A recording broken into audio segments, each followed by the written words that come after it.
Ooh, what's up, Philadelphia sports fans? I am Anthony Pinto, I'm Keith Malachowski. And I'm Greg Hall. and we are War Room Philly, a seamless intro with special guest Greg Hall, as you heard on the top. Greg is joining us, the co-founder. And one of the OGs, or I guess whatever. The other one, the co-founder of War Room Philly and host of We Podcast and We Know Things. You guys have me now. We were just getting set up. We wanted everything to be nice and crisp, and we also wanted to. We wanted to, and I'm talking to Stun in chat, guys. Sorry, I just realized he said we had him nervous, but yeah, we'll get to chat. I want to talk. What were you saying, Keith? I was gonna say it's nice to have Greg Thick Cheese Hall on. I haven't got to listen to the latest pod, so I'm ready. Yo, I think there was there talk? There was talk. But you've seen the movie. Oh, yes. I've seen it, but I haven't gone back and looked for the cheese now that I'm aware of it. So, I would suggest the color version, not the black and white. The black and white doesn't do it justice, but thick, she's thick. It's so thick. I can't do it. It's so gross. Where is it? It's the scene where the Flash is in the pet store and he saves what's her face, and the truck driver comes. The truck driver, he's eating a burger. And when it falls into the passenger seat, they close up on the burger, and it looks like thick vegan cheese. It's the grossest thing you'll ever see in your life. All right, I'm going to back you up for a second there because the vegan cheese isn't super thick. I have to eat it because I'm lactose intolerant. Believe me, awesome. this one was. All right, I'll take your word for it. Oh, jeez. So there we are. We're starting right off the top with, and obviously that was a deep cut of the Justice, the Snyder cut, as we're talking. But boys, we got a lot to talk about. Chat is already up and going. They're going a million miles a minute already, and I love it. Good to see everyone. Joe Heston is throwing some love to Greg, and then Stun, who is of a new Joe Heston as of late, who's been every week.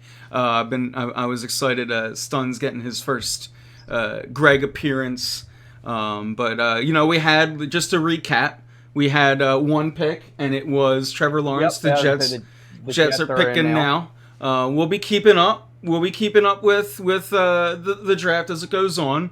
We'll be talking about all things Philly too tonight. So everything's on the docket. I saw already something about a union. Maybe we can get a quick union minute because Joe's already unacceptable. Joe's already on the union train. 0-1, baby. 0-1. So yeah, and you guys are gonna, I'm gonna be constantly breaking my neck tonight and looking behind and checking in. But it's gonna be a fun night. And for anyone that was here last year, it was super fun last year, and it was like directly after. Yeah, I think it was like literally that night we earned our sub badge. So in a way, it's like our 1 year anniversary of earning our sub badge. So yeah, shout out to the channel and shout out to our fans, most important, because you guys do it all. We wouldn't have it without you guys watching, and I appreciate that. And I see you guys all out there already tonight. So we'll rock and roll. We got a little bit of everything. I have been fired up about the Phillies the last I guess it's right around 26 hours now. Just been fired up. So I want to talk some Phillies, especially we got Greg here, who is a huge Phillies fan. I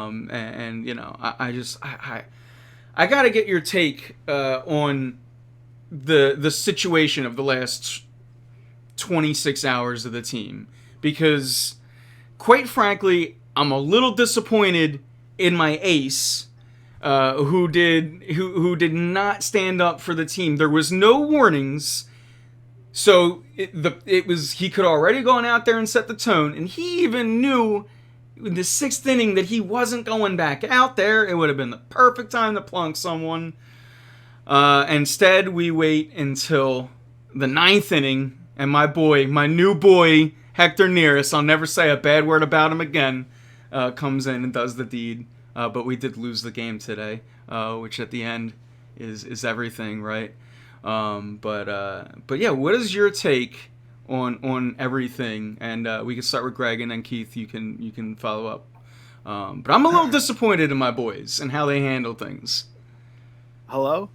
Oh, hold on Anthony, it's 1964. They want your opinions back. Like, what are you like, do you know, like, can you get out of the Stone Age with your bullcrap? Like, see, I'm normally not that kind of person, but Bryce Harper took a 96-mile-an-hour fastball off his face. I understand that, but I don't even care about that. It doesn't matter. You're in the major leagues. You're supposed to have control. Hold on. You're supposed to be able to have control. Nobody likes to talk more than me. Like, I could talk by myself for 4 hours straight. And when we sent out that text in the group chat to us about when you were kind of going off, you noticed I stayed uncharacteristically silent because I knew we'd be here. I knew I could wait until we had other people to disagree with me, because that's what I assume the chat will do. By the way, I knew you were going this way. What does it do you? It doesn't do you a damn thing. You had your ace on the mound. You don't want to risk that, warning or not. It doesn't, just because there were no warnings does not mean they can't throw you. And can toss you no matter what. This team as is, as constructed currently, we can all admit they're not a playoff team, right? Maybe things change, but they're not a playoff team. Maybe a fight happens, and who knows? It galvanizes the team. Greg, you remember the You remember the T-Rats, Greg. We would rally around each other. I hated our catcher. What are you talking about? And those fights brought us together.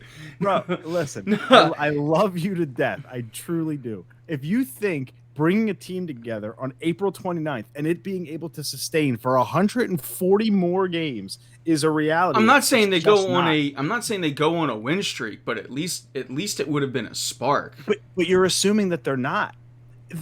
Maybe they're just not a good team, and a spark's not going to do that. I had this team coming in. Trust me, I know they're not a good team. So I predicted 84 wins and a third place finish in the division. So I didn't expect much out of this team coming into this year. And usually I'm a little bit higher on the Phils. Like, even last year, we had a conversation about their bullpen before the season. I said, guys, it's not that bad. That lasted one night.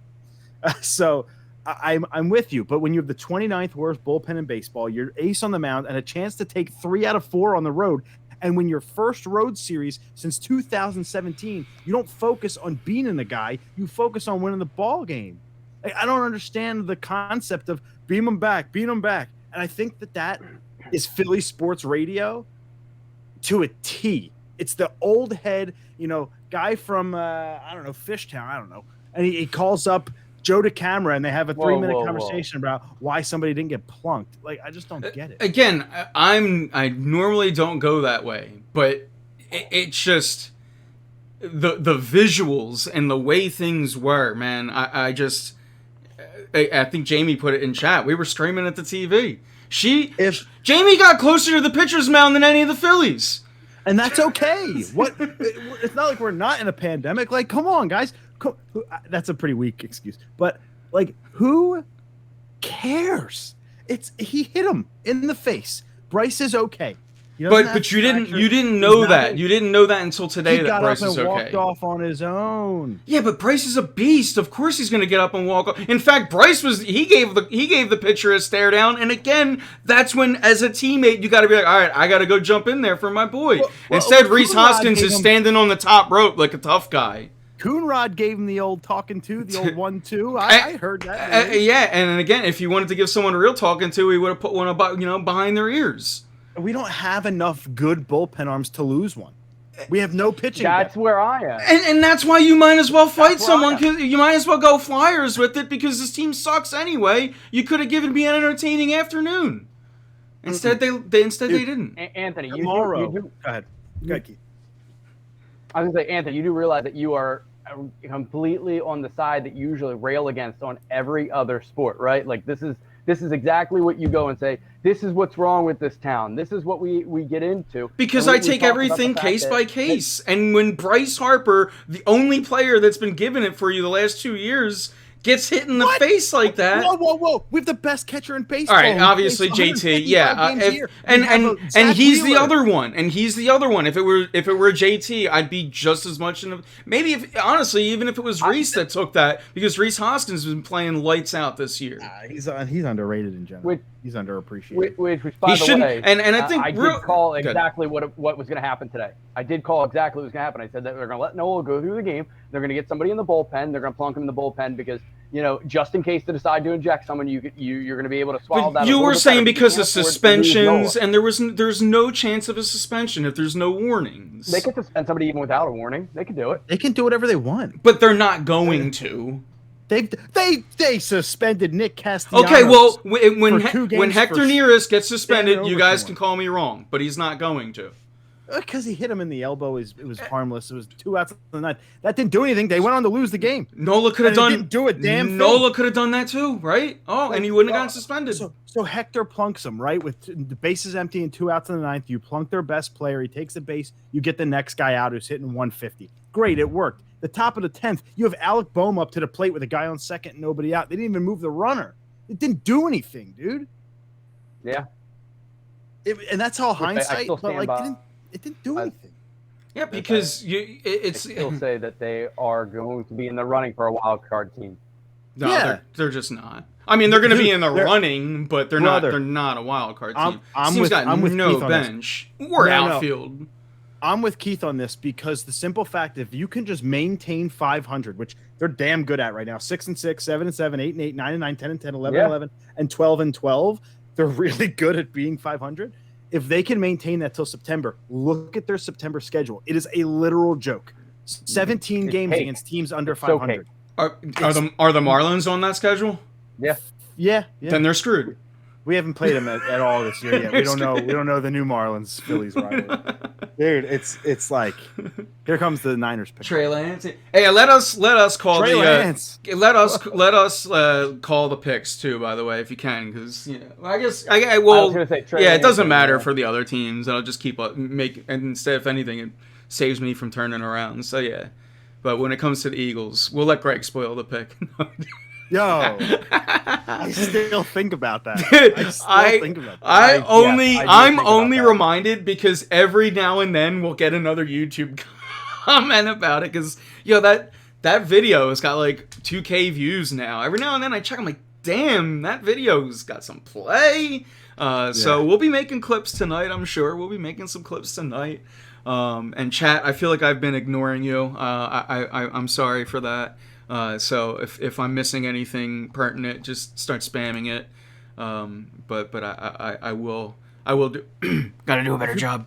People think our division. I'm seeing in the chat. People think our division stinks, guys. It's 24 games into the season. And they're gonna beat up against each other. So the Braves are really good. They had a bad start. The Phillies have had bad starts in the past. I remember April after April, this team sucking, only to go on to win the division for 5 straight years. Yeah, like you gotta just chill out. The Mets are really good. The Braves are really good. The Phillies are okay. 07 and 08. They had terrible Aprils, and I think in May too in 08.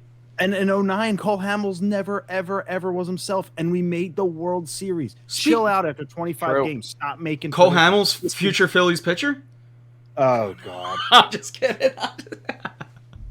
I'm just kidding on that one. I mean, he can't be worse than Matt Moore or Chase Anderson. I was gonna say I see Joe Hunter in chat. He loves himself some Chase. It was one of the two. I was like, man.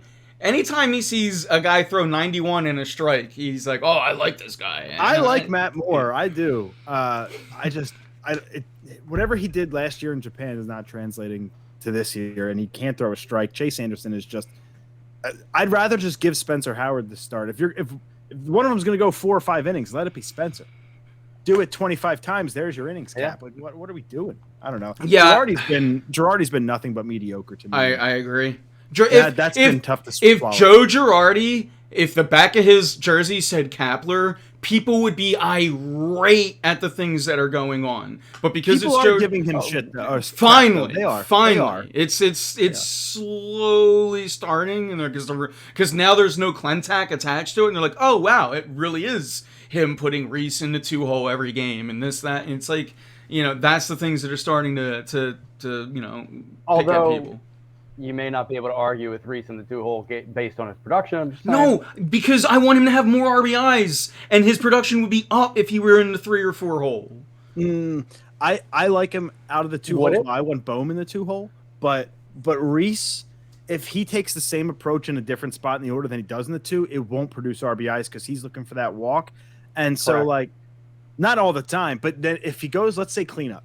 Right, because I think we'd agree that he could hit there. If he goes that, cleanup, you could do Absolutely. that or 3. Absolutely. the way I go, but yeah, then you start swinging a bat more because you're in the cleanup hole, right? And you have guys on base, and he wants to be that selective eye to get on base. And if he starts to swing the bat more, that will drop his average. He will become a 230 hitter, and I don't want that. I like the Reese that goes gap to gap. He can knock one out of the park when he needs to, and he draws a lot of walks. The problem with Reese is he can't run for what. So it's, I know the 2-hole has changed over time in baseball, and he's more of a prototypical 2 now than you would have said maybe 7 to 10 years ago, and that's great and all. But I guess it's like kind of like just take it. Me, I'm more worried about leadoff.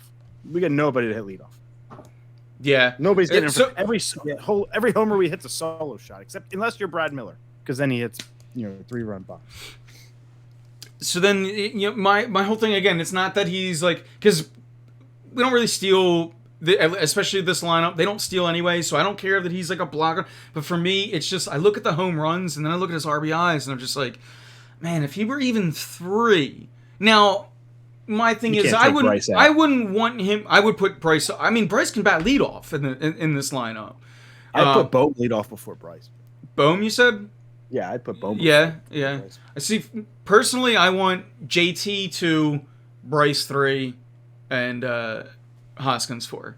I would just quick flip 4 QBs already taken. Yeah, I would quick flip them. 3. Well, 3 in a row.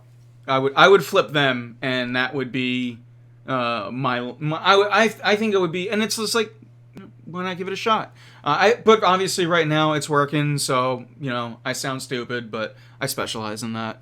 It's not working. Their offense stinks. Well, Reese is getting production at least, but yeah, again, you're right. The offense has gotta it's gotta come together, but they have no help. Like there's no, even Jay Bruce gave you something off the bench. Like they have nothing. You got Brad Miller, and it's weirdly been working. Pick is in. Like, and it's just like this team has been. It's like the bullpen is weirdly their strength right now. And it's not that good either. Their rotation is their strength. Yeah. Nola, Wheeler, Eflin is the best 3 in the division. Nah, DeGrom, Stroman, and literally anyone. Yeah. And actually, the Marlins top 3's been good too. Yeah, and let's see Eflin after June. They have a rookie that's been performing. Rogers, I think. Anthony Rogers or something. Yes, I believe you're right. Caleb Rogers? Yeah, I can't remember. I think it's Anthony for some reason, but maybe I'm just because I'm biased to the name Anthony. Yeah. I hate the name. If Kyle Pitts doesn't, so you guys are like ahead of me because so if he doesn't go, basically if Kyle Pitts is available at 6, we should riot. I agree because he's probably the best player in the draft in my opinion. I don't know about you guys. I would say I guess the people that are on Verizon are ahead. I guess. Because I'm on Comcast and I still don't see who's picked. They're probably on Twitter. Well, a lot of people go on Twitter. Yeah, you get it on Twitter, and that's why we keep asking people to not spoil it, but they're just gonna keep doing it. That's why I don't have chat up anymore. I just have to ignore them. It is what it is. Whoa, guys, that's the lifeblood of your show. Hey, come on, he knows. I got it. I'll hold it. Well, I would say I know Anthony's there, so I'm good. I'll hold it down.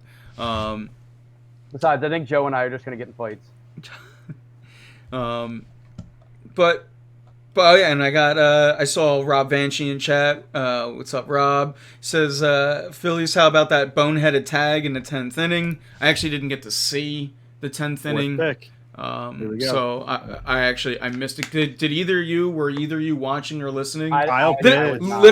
literally the Wow, Phillies Kyle pitched. the Phillies lost while I was like walking from my car to or walking from like the back of work to my car. So like in the time that I was away from a speaker, that's when they lost. So I actually don't know how. Like I mean I know how it happened, but I didn't see it yet. I like the extra inning rule. I've never had a problem with it. I hate it. I hate it when I'm on the like.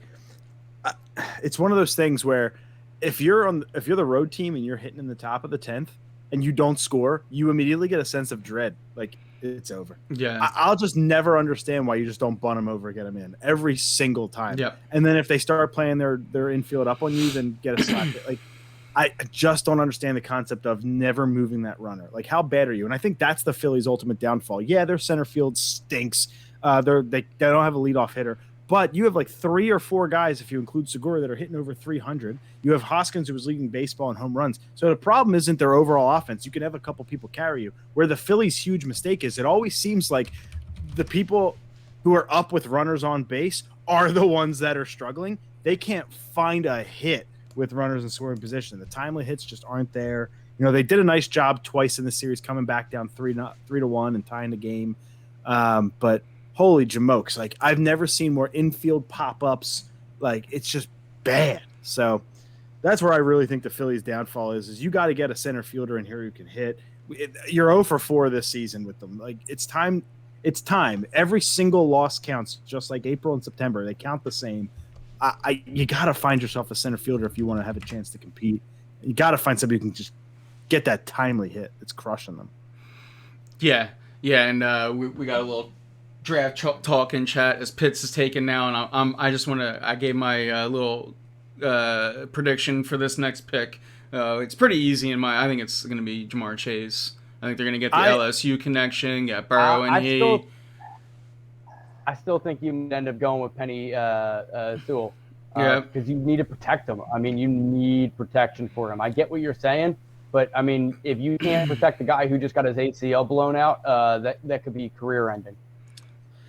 The day the Eagles made the trade, I predicted 4 Pitts, 5 Chase. I'm sticking with it. It's a month old by now, and that's just because I want everybody to shut the heck up about this trade, because that's the one thing that would shut everybody up about this trade and make them cool with the deal. Because if neither one of them were there at 6 anyway, then you're sitting there at 6 like, Howie, you should have traded back. So these next 5 minutes are very crucial as we wait to see if it's going to be Sewell, Pitts, maybe they go off, or I'm sorry, Chase, maybe they go off the board. I don't think that will happen. But I think Chase, and then everybody can cool their jets and realize that Howie, as much as we don't like him, actually did a good job here. And I think they would do that even if Sewell was there. And you know, if Sewell's the pick, I'd still think it's a good job. I like it a lot. I like picking up. Anthony, I have a question for you. I may have an answer. What do you think about a pitcher? Is this pitcher an ace? 3.09 ERA, right? He's got a whip of 1.082, and he ends up having, we'll just say a 10 wins and 11 losses. Is that? I would retort with, has that pitcher struggled very mightily the last 3 Septembers? Does that pitcher blow leads frequently? Did that pitcher fail to peg somebody today? 14 and 10. I apologize. Again, there's a huge difference between a number 1 and an ace. Good teams have an ace. The Phillies have 2 good number 1s, but they don't have an ace. And the Phillies aren't a good team. To just in case that was Cole Hamels in the 2008 World Series. Oh, you were giving me see what you did. I wasn't listening to your actual numbers. I was because you were giving me the same. You were giving me the same stat. You were giving me the WAR, and that's what you were giving me earlier on Twitter. So I actually didn't listen. I was just retorting to your Twitter.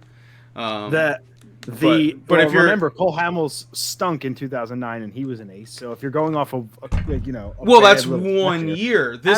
Aaron Nola has had 1 year where he was an ace. Baloney. He's got the third lowest ERA in baseball since 2018. What are you talking about? He does actually. By the way. DeGrom can't win a game because the Mets don't win it for him, but he's an ace.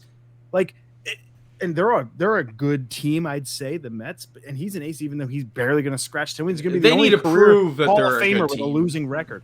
Like, wins don't mean baloney. Like, let's get that. I agree with that. Wins don't mean anything. I don't look at the wins and losses. The third lowest ERA in baseball over a 3-year stretch. How can you not say that's not ace-like? And the ball that Carpenter hit that Quinn should have caught, but regardless, it was a good play. That was a great pitch. Carpenter went out and got it. It was a good piece of hitting. It was a good piece of hitting, man. Like, sometimes you got to tip your hat. Aaron Nola just threw a complete game shutout, 2-hitter against the same team. He comes out and he makes one mistake today. And that's, I think, the one thing that Aaron Nola's problem is he makes the one mistake pitch and it tends to go out of the yard. So I'll give you that. But Max Scherzer's gotten lit up 2 or 3 times this year already. He's an ace. And what about Clayton Kershaw, who seems to have that issue in September and October, where he goes and he is a and people finally and guess what? People kept doing it until he finally proved them wrong. And when Nola proves me wrong, I'll eat my words too. Yeah, Kershaw but stinks in the playoffs. He stinks in the playoffs, Clayton Kershaw, and they won a World Series in the sham of a season, 60-game bullcrap. But he's an ace. Like, it's. I think here's the overarching question. Here's the overarching question. Kershaw and guys like, you were just these guys are borderline Hall of Famers. I don't know that Nola is that yet. He's 27. He's 27 years old. That's the difference between a number one and an ace in my book. Scherzer is 34, DeGrom is 32, and Verlander's in his late 30s. Can you imagine where Aaron Nola is going to be in 5 years? Maybe I'll call him an ace then. But that means he's on an ace trajectory. Just give him and here's the overarching question: who cares? I agree. Who at the end of the day, if you have 2 number ones or an ace and a number one, who cares? They're both pitchers that you expect to win every game they pitch. Who cares what their label is? Well, that's part of the problem is I do expect, or I want to expect, to win every game that they do, and it feels like every other, every third, I'm like, Nola's probably gonna throw a stinker today. And again, maybe I'm being harsh, today but wasn't a stinker. Yeah, again, you didn't. I was like, maybe I'm being harsh because obviously 3 runs isn't a stinker, but when your team is struggling, and maybe it's because I remember Halladay, I remember Lee, I remember Hamels, I remember these bona fide, and again, they're on a superstar level, and that's, maybe I'm being a little unfair to Nola, but those guys, when your team was struggling, you knew they were going to get you one. And is Philly Sports in chat, Joe Heston? Yes. Can we block him? Nola isn't a number one on any contending team. Can we please block him? If you look at the Twitter feed between me and Anthony today, I point out the fact that he is within the top 30 pretty much on every single stat. Top 30. There's 32 teams. That's my point. The fact so if he's in the top 30, that's not good. That's not good. That's not just because he's number one. Like, he should be in the top 15. Like, that's where the aces are in the top 15. Here comes Goodell. He also has 2 more games than 28 out of those 30 players. Yeah, this is going to be Jamar Chase. It better be. Here we go, boys. It makes us all happier if it is, because then we don't have to worry about it. Jamar Chase. Everybody can shut up. No, because if Devonta Smith goes before 12, I won't shut up. Because that's who I wanted at 6. You get a first rounder next year. Oh my God. You get a first rounder next year that Howie can then screw up again. Who cares? You got one. I'd rather take a chance with a bad GM than not have the chance to take. I am stoked to have 3 first-round picks next year, and I'll be honest. At number 6, I really wouldn't have wanted Devonta Smith. I think that's too much of a risk. You don't want Smith at 12, so that doesn't that valid. I'm on Team Anthony with Devonta Smith. Here's my thing with it. because he won a Heisman in a nothing year where you had players that I played don't like care 4 about games. that. You Look at his had him tape. go out there and produce after Waddle was out. Look at his tape. Of course he got all the numbers. The tape doesn't say anything to me. You know why? Because he didn't play against anybody really of Yes, that he did. much. He was there for more than 1 year. Yes, he did. He played against a potential Eagle. Man, yo, you got to go look at the corners that lined up against him. And he did it again. His numbers against press. You're like, oh well, they're gonna press him, and his numbers against press coverage are amazing. The press isn't real press. Okay. The press isn't press if you bump him and did then you run, like Keith? Not press. Did you like Deshaun Jackson? I had my doubts about Deshaun when he came out. I was wrong. Did you like Deshaun Jackson? I liked him when he wasn't injured, which was most of his career. No, it wasn't. It was late in his career. It was late in his career that he started getting injured. I think that he has an issue that he could end up being a gigantic issue if he can't stay healthy and he can't get out of coverage. And yes, you're right. There were some good corners that he played against. I just feel that if you're going to take a risk on a player like that, the top half of the first round is not that thing. You need a slam dunk pick with your first round pick. And I just don't think that Smith is a slam dunk pick. I think he's a high upside pick. I think he could be a superstar. I do. I agree with that. I just don't think that it is a certainty that he is a superstar. That's why I disagree. I want Waddle over Smith, right? So I'm on record. I'm with that. I definitely Stun in chat is with you guys too. Waddle is way better than Smith. You're pissing me off now, Stun. I don't. He went off at the ball. What up, Chris? Seldro in chat. I'd be totally fine with either Keith, one. You're on an island. My boy Joe tonight. Me and Joe, we're boys tonight. Dolphins pick is already in. They were like, "Yo, we're pissed." They know who we know who it is. One of the receivers, probably. Devonta Smith, one of the Alabama receivers. I don't think they would take Sewell. Oh, this is great. No, this is so they great. might though. I'm so happy. What if they take a quarterback and just say Tua? Sorry, it's not working out. What if the Eagles take a quarterback? I know. If Justin Fields is there at 12, see, like as long as it's not Mac Jones. Real quick. Let me go through this because I don't want to make this a whole. Because I know as soon as you say the word quarterback in Philadelphia, it's a lightning rod issue. I personally would take a quarterback at 12. I would have taken a quarterback at 6 because if that said quarterback prospect is better or a better prospect than Jalen Hurts, I always want to upgrade that position. That being said, obviously the Eagles, if they felt good about any of these quarterbacks, they would have stayed at 6 because it doesn't matter if you're taking a quarterback at 6 or 12. If you pick a quarterback that's a franchise quarterback, no one cares about draft capital or this, that, and the third. So if they were sold on a guy that was their franchise quarterback or anything, they would have said we're going to stay at 6. So with that, I kind of side with the fans that say don't take a quarterback, but I don't like their reasoning.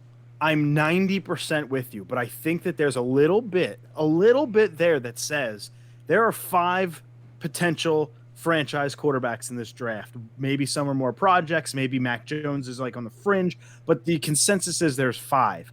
There's also 4 pass catchers when you include Kyle Pitts. That's 9. Then you have 2 cornerbacks. That's 11, and 2 really high-end linemen. That's 13.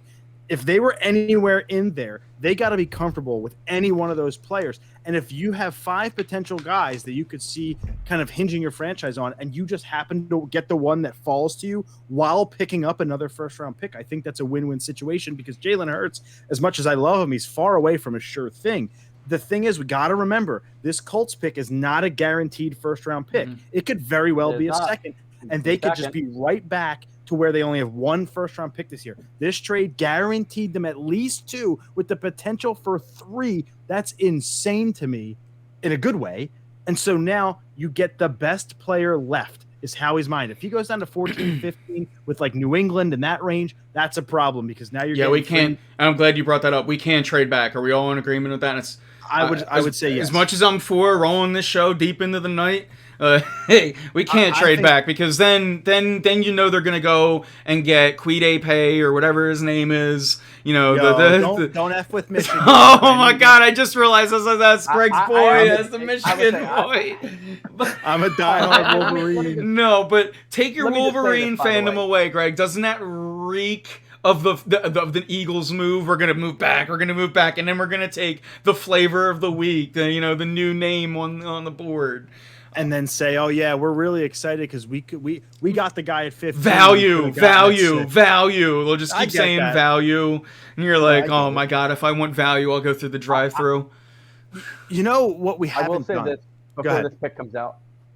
I won't be upset if we get Smith. Just for the record, I mean, I know I'm nitpicking when I talk about how I feel about him. You can't go I back know and that. forth. Choose one side. No. No. Jalen Waddle. No. Listen, Jalen I Waddle. don't want. Oh, Waddle. So bring him in now. I don't Now, want- how do you feel about Smith but- now, Keith? He's like, I still want a corner out of our 12th pick. That's I wouldn't- how I want. I wouldn't- I want Certain or Horn. That's who I want. And for me, Sertan or Horn, that's where I want to be. Even if that means we have to give up like a pick, in our third or fourth round or something like that to go up to 9 to get him ahead of like I can't the move up Cowboys. either. Like I'm okay with that. Like I think it's still a win because you gained that first round pick next year. But I'm not going to be angry if we end up with Smith because ultimately the one thing we don't have on this team is height, and having him at 6'1", which probably means he's closer to 6 foot.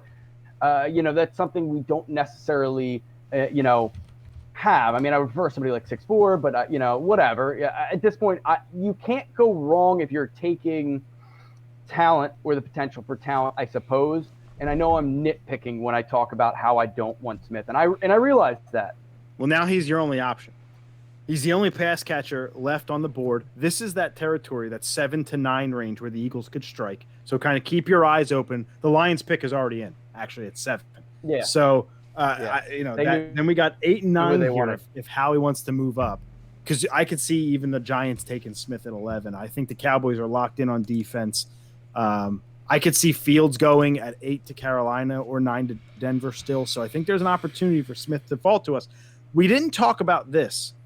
And by the way, Stun, I'm waiting for it. Yeah. Stun, I don't hate you, brother. I hate your allegiances. I hate you. I don't even know you. I just hate your allegiances. Go blue, even though Ohio State dominates us. With that, what are the guys at 12 that you do not want or would be slightly disappointed in? The realistic ones. Quiddy Pay. Yeah.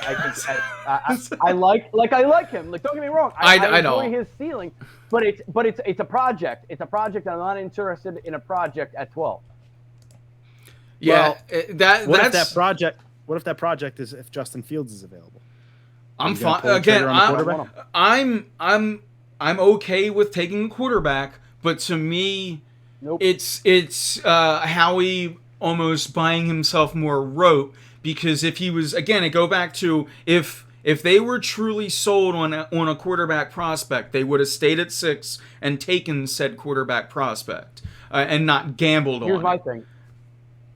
If there's a quarterback, if Fields is really available at 12 by the time that we get there, somebody's going to want to trade there to get it, and the Eagles will trade back if that happens. I guarantee you that. Guaranteed that happens, because they're going to take that draft capital and run with it. Because anybody that wants to trade up for a quarterback, you're either going to give them a second-round pick this year or maybe a second and a third next year, or I doubt they're going to give up a first for next year, but that's kind of what you're looking at. You're looking at gaining high round picks either this year or next year, and they're going to take that capital. Well, let's not forget Sewell is still on the board. He is. And if he falls to 12, and there's potential for him to fall to I'll 12, take I him. don't think it's very high. I would take that in a heartbeat. I'd I think take the him guys because I'm weary he's a about. possible Hall of Famer. I like J.C. Horn. I don't love him. I prefer Surtain at 12. If he's agree. available, I think he'll probably end up in Dallas. I but also agree. yeah, J.C. Horn would be the one pick where I'm like, I want us to trade it back into the first round towards the end of it, and I want us to get Asante Samuel Jr. That's who I want. Yeah, but he could be available at 37 tomorrow. He could. I don't think he is. I don't think he is. Yeah, I think that. I gotta say, I think that if he goes to, I think Keith. 30 overall, Buffalo. I think he's going to go there. If you don't trade above Buffalo, I think Buffalo takes him at 30 because I think that Sean McDermott is going to say, "Yo, I worked with Asante when he was here. I'm going to work with his son because I like what I see, and I see a lot of him and his son. So I'm going to go with that. That's what I see." Yeah, I wouldn't mind bringing in a prospect like that. But yeah, I mean, I guess look, if you're trading back into the first round, I'm for it. I think this is where you make your money. I would like the aggression as long as it doesn't mean that they trade back as well. But yeah, just to kind of go back to Greg's point and go along with a little bit of what I saw in chat. I saw people I don't want them to reach. So if they go like offensive line and defensive line guys, it'll probably feel like they're reaching, given where they're probably picking in the draft. But there's really, I don't have a problem with a line pick on either side. Again, if offensive linemen, like we were just talking, if they fall, yeah, that's great. And then I'm gonna be happy about it. But if you're going and picking from towards these guys that were projected, maybe in the 20 and they're reaching, or it's this guy's combine numbers, then that's where I'm gonna kind of. So I don't know that there's what'll make me more mad is if the Eagles, I can't say, oh, I don't want this guy, but I want to, if they say someone, I want to be like, oh, I know this guy. I don't have to Google Jalen Reagor real quick and see that he's fast and they go, oh yeah, I think I like this guy. You know what I mean? I kind of want to, I want to know the player because it tends to feel like, especially on round one, we're who? Too many times. I will say this, Greg. I know I said I really don't want to say, but having him wouldn't upset me too terribly much if, obviously he pans out because he projects like a Brandon Graham. We have two defensive ends that are in their contract year, and then we have Brandon Graham who's in his 30s. So it's not like it's a poor life decision to get another defensive end in the and there goes Penny Sewell. Yeah. Penei Sewell or whatever, Penei Sewell, good for him though. Good for him. Go to the Lions. Yeah, so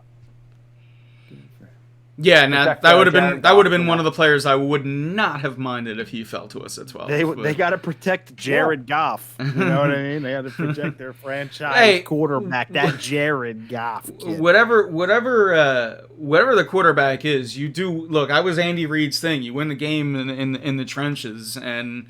Say what you want. It's not a bad philosophy, but yeah, and that's why it's it becomes a bad philosophy when you're reaching to go there, and that was the case. So let's kind of pause. Let's kind of pause and just take stock of this whole thing. We're on the 8th pick, 7 picks in. We haven't really been able to take a lot of this in because we're live, we're reacting, we're talking, we're chatting with chat. Let's take a step back here. The board fell exactly how Howie wanted it to. When he made that trade, we now know that there are 3 quarterbacks: Pitts, Chase, Waddle, and Sewell. What are you guys feeling so far about this draft and the way that the board has fallen so far? Sorry, Anthony, I'm kind of doing a host thing here. No, I love it. I love it. Anytime I get to sip my water, yes. Good, Keith. And you gotta understand that all three of us have actually hosted on different shows at different times. Yeah, and all with each other. Like Keith has hosted with me when we were at Radio Bucks, and Greg is so it's good. The morning show. The natural chemistry is there, boys. But go ahead, Keith. You can answer. So natural. No, I really do enjoy how this draft has fallen. And I know Howie's eating it up because you are right. I mean, it has absolutely gone the way that they wanted it to be because now you have Carolina and potential players for trading up to them because maybe they want a little extra to go with them.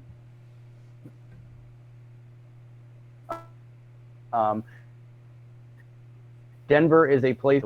So you may see that kind of be a trade, and the Packers may vault up there. So that would be another quarterback that goes at that point. And that just means the more quarterbacks that go at this point, the more talent that is going to be left for the Eagles to be able to choose from. And really that best available player situation is going to end up being a fantastic opportunity for them.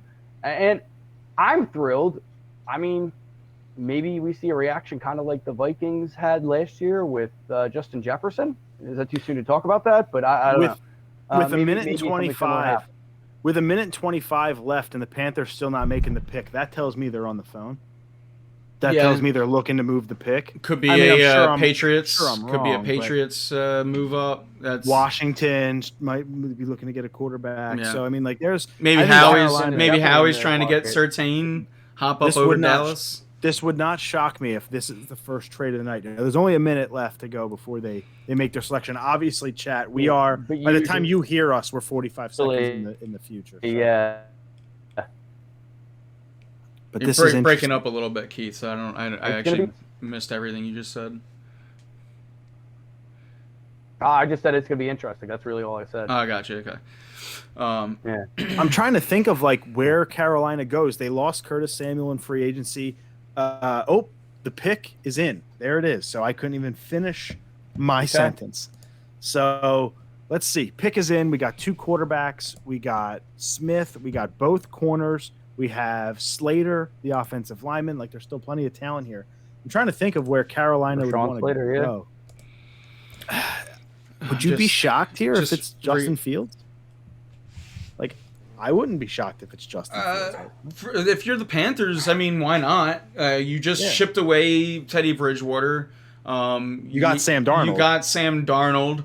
I love Sam Darnold, though. I'm such a fan. I think he was a victim of the Jets. That I really, truly think he's, if in a good situation, I agree as well. Well, he's going to be in what looks to be a good situation. So yeah, well, McCaffrey and DJ Moore, but they lost Samuel. So, you know, maybe it's Smith, and you're giving him weapons. I don't know.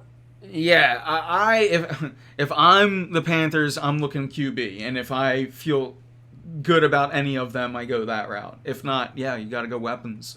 Well, they went defense like every pick last year, didn't they? Every pick last year. So maybe this year they balance it out and go a couple offensive picks. I don't know. I feel like Matt Rule's the type of coach though who can get so much out of Devonta Smith. Like that's kind of like a you're breaking my heart. You're breaking my heart.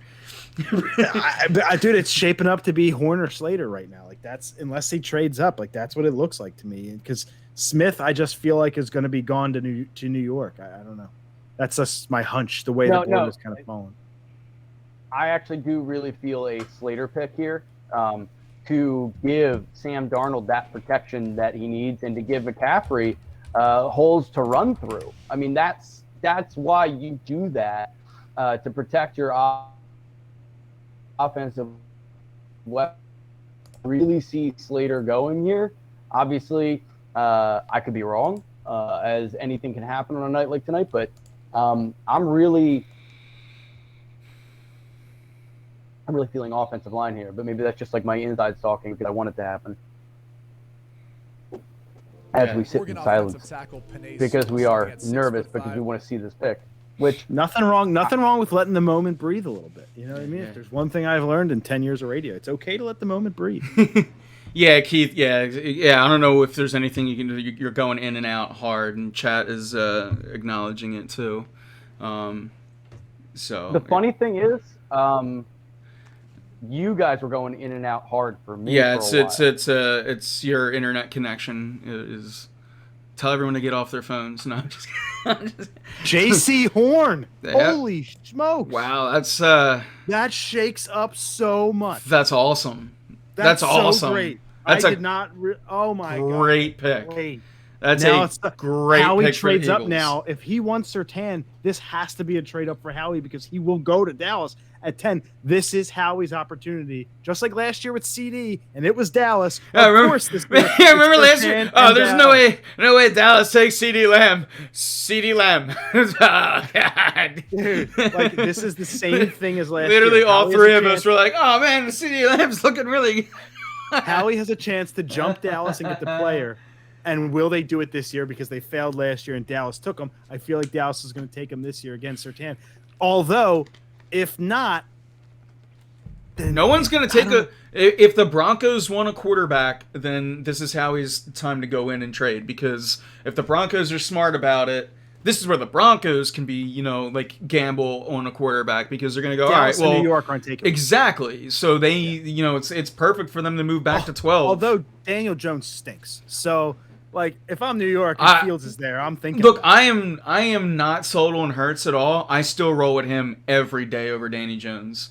Like, every day. Hurts is the second best quarterback in the division. I tell that to my Giants coworker constantly. I'm like, look, you can't badmouth my team any harder than I can right now, but I still roll with my last year I said we got 2 quarterbacks better than you. And we still might this year. I might take Joe Flacco over Danny Jones. as long as it gets good enough wheelchair. Especially if you're on an 80-yard run, because you know how Daniel Jones likes to trip and fall over himself. This pick is so massive. Oh man, yeah, that's awesome. This is where the draft for us. This is where the draft starts, gentlemen. The nooks and crannies. This is where it's at because I truly do feel that if Howie doesn't make this move, Surtain at 10 and Smith at 11 are probably the picks, and then you're left with Slater at 12 or Fields or something like that, or a trade back.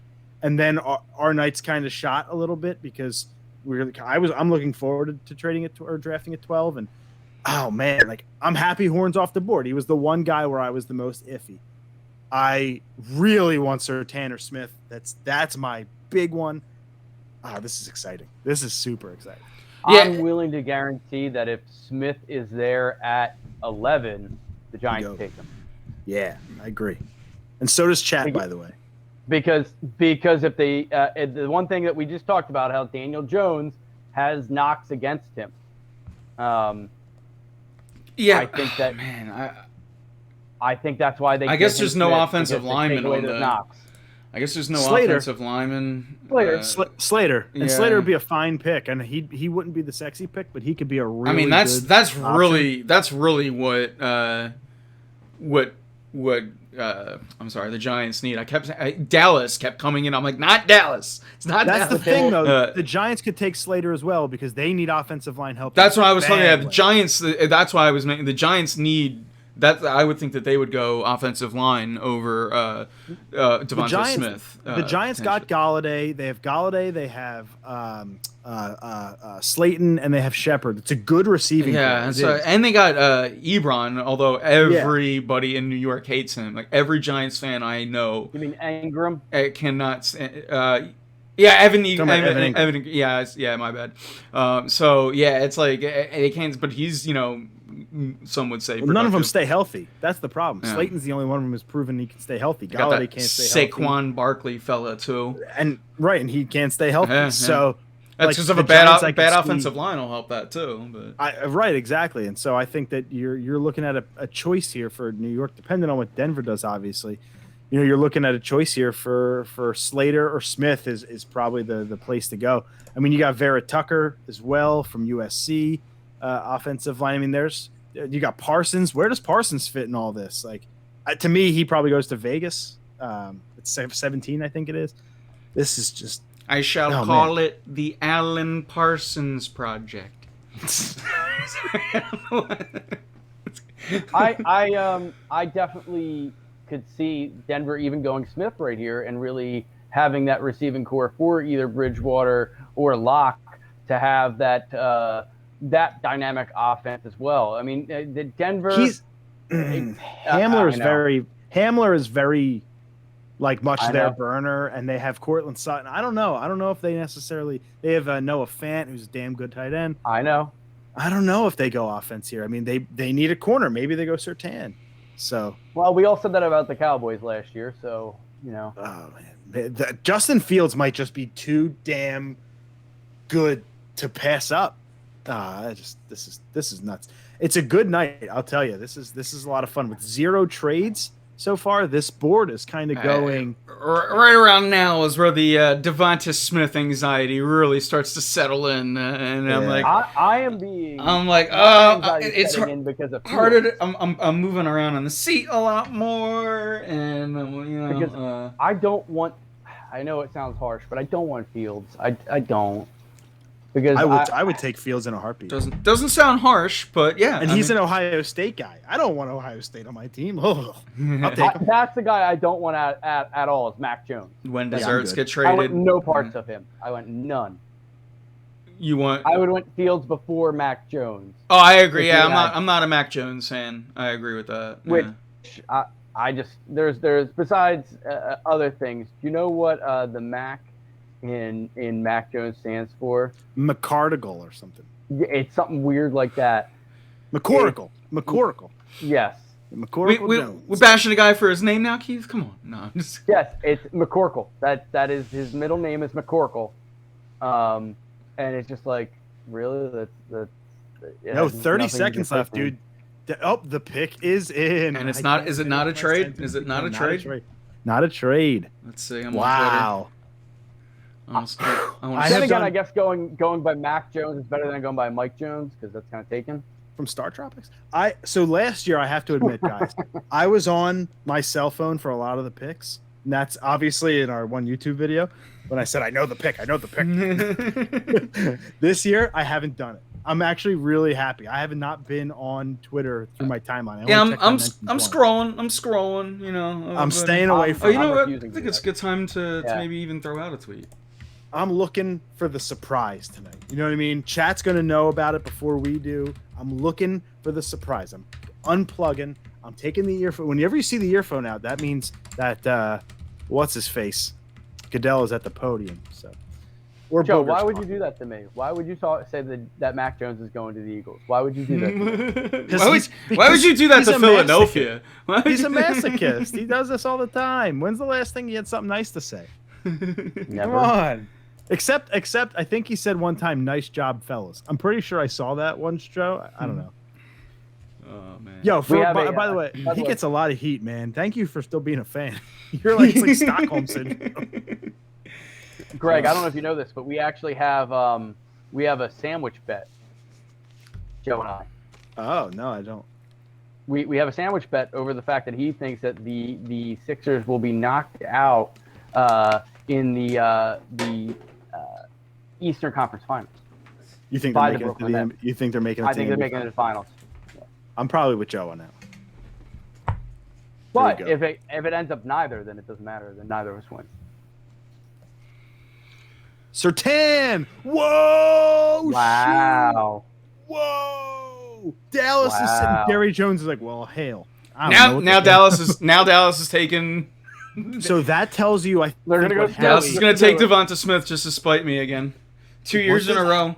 So Dallas needs defensive help. Offensive maybe line. Maybe a quarterback. This could be a trade back. Dallas might say, let's just trade back and let's get one of the edge rushers. Patriots from Miami or Kwity Paye. Let's get the Patriots up there. They get their quarterback. This could be a but damn. Yeah, Dallas trading back would be a win for the Eagles, and well, at least if you want Devonta Smith. Oh, I mean, I guess it doesn't. They're not going to take him regardless. I would hope. Although we literally did this exact same thing last year with CeeDee Lamb. We're like, oh, they're not going to take CeeDee Lamb, and then 30 seconds later, they took CeeDee Lamb. Dallas, the pick is in already. Jeez Louise, Jerry, he knew what he was doing. I'm going through. I have a Broncos fan. He's one of my really good friends, and I was asking him the other day. I said, "What are you hoping for Thursday night at pick 9? Trade up, trade back, take the thing." And he said, and I quote, "Pipe dream, Justin Fields. If not, Sertan. You just got your wish, my friend." Good stuff, Jim. Good stuff. Yeah, as far as world right now. Yeah, Sertan. I'm sure the Broncos are shocked about that. Or not apparently, not the Broncos, the Cowboys. By the way, apparently it's Sertan. Oh yeah, I've heard Sertan. I'm gonna stay from people that are wrong. Well, I'm certain that it's. Did you hear that one from Eskin? Yeah, Or definitely ESP? not. Definitely ESP? not. No, also ESP's definitely like, not. Well, I think the Eagles should take Patrick Surtain. Yeah, Thanks, you're talking people that I literally would rather vomit into my own mouth than the same guy who said he could listen luck into a home run. You goober. to. Get out of my face. By the way, Gallup is in his last year of his contract, just in case anybody's wondering. Yeah, but he could. Oh no, he wasn't a first round pick, so I don't think he's got a 5th year rookie option. I No. think only first round picks. He does get it. not. He Yeah, signed a still. 4-year contract. Huh. I'm just saying. No 5th year option. Wow, that Dallas hurts. has been no. And But both the but at Giants, least the Giants and the Eagles could be thinking wide receiver, and Dallas goes, you know what? F you guys, I'm taking this. But at least Surtain and Horn are not Cowboys. Like at least the Cowboys weren't able to fix their biggest hole. Yeah, that's true. That's a win true. for me right now. They could go take That's a Slater. win. They could go take Slater. They could go do something like that. Vera Tucker, something like that. I don't think they'll take Smith because if they do, then Jerry is best friends with Walter White at that point. He's just done something crazy. And so like, Jerry has done some crazy things over the years. yeah, where to get them? I think they got to work on defense or trade back. Like that's just where it just makes too much sense at that point for Dallas. I don't know. Either way. By the way, let's talk about this for a few minutes. Again, I'm sorry for being that guy who's like bringing up topics and stuff. But We're all like, that guy. Like, how about this Aaron Rodgers stuff? Like, isn't that That's what kind I'm of saying. It is. like? Aaron Rodgers at 12. I don't want any part of Aaron Rodgers. Not at 37 years old. We were closer. He's 30. Yeah. Well, then again, I mean, Tom Brady's 42 and won a Super Bowl. I wouldn't want Tom Brady on my team. He's a piece of junk, and he was from Michigan. I can't stand him. So that's just my thought. Yeah. No, but we have too many holes in our team to really do that. So. Adam I was Schefter. more poking fun. Adam Schefter. Dallas likely to trade out of 10. To the Eagles? I doubt it. But yeah, as far as Aaron Rodgers goes, I mean, it feels like something you could feel coming over the trade, especially last year. Dallas trades the To the Eagles. What are we doing? Let's What go. kind of madness is this? And why are we on the clock? Did we just jump New York to get Smith? Can we? Did we just Probably. jump? Oh my god, Please guys. give me. Yo. So where is? Let me try to. Let's go. Yeah, it's Smith, right? Like It's got to be. It's got to be Devonta would Smith. think. I want to know what this trade was for. It's trade Smith with Dallas? It's Smith or Fields. well, we've traded picks with Dallas before. That's not the first time. Yeah, not. Yeah, even in the first round too, if I'm not mistaken. Yeah. I'm pretty sure. Yeah, we traded in like We the have, 20s. we I have. think we traded back into the 20s at one point. Yeah, they got the edge rusher that sacked McNabb like once a game. I can't remember. I forget his name, but yeah. Wow, dude. The Dallas War Room is empty. Except for her. She's just showing like, Jerry? Did I call Howie? Yeah, I don't know. Oh my god. I can't find any details on the trade. If we gave up 37, or I'm going to be mad. If you give up a third, I'm fine with that. Anything more than a third, this is like, ugh. I just want Devonta Smith. So let's bad go. right now. This is so bad. Oh, so bad. I want it. Give us Devonta Smith. Like, I feel like that would be this fan base, after the way the board has fallen, you get your first next year, you still get a stud wide receiver. He's right there. He's got his initials on his jacket. Let's go, baby. Like, what a beautiful man. Like, come home. Come home. Yeah, Come again. to Philadelphia. He said, he wanted to play I with Jalen. am the bleeping storm. He said he liked Jalen and he wanted to play with him again. He Yeah. said that 2 Somebody days ago. somebody I followed, not anybody important, but somebody followed just said, I'm getting Markel Fultz nightmares. I'm like, wow, why would you say something like that? Oh, because Yeah. they traded with Boston, right? That makes sense.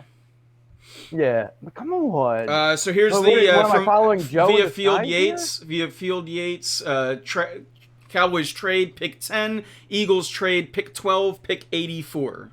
That's Okay, fine. I can live with that. Perfect. I can live Perfect. with that. Totally fine with that. That's no sweat off my Amstrabula. I'm fine with it. They have 2/3 anyway, I think, from the Yeah, Colts. they do. They do. I think 84 was the Colts pick too. I believe Almost so. positive. So Carson Wentz could be getting us this pick because I think the 84th was from the Colts. This pick, if it's Devonta Smith, we got Carson Wentz for Devonta Smith. I'm just saying it. Let's just bring that into plus a first. We could get Devonta Smith plus a first. Oh, interception, fumble stack. Interception, fumble stack. Let's go, ladies and gentlemen. Oh, I love this. I love this time of year. This is a beautiful thing. Flyers suck, but I love this time of year. This is the first time we said the F word today. Flyers. It's funny you say it's funny that you say that because around this time of year, I believe 7 years ago, was our trio show before you signed off and I signed on.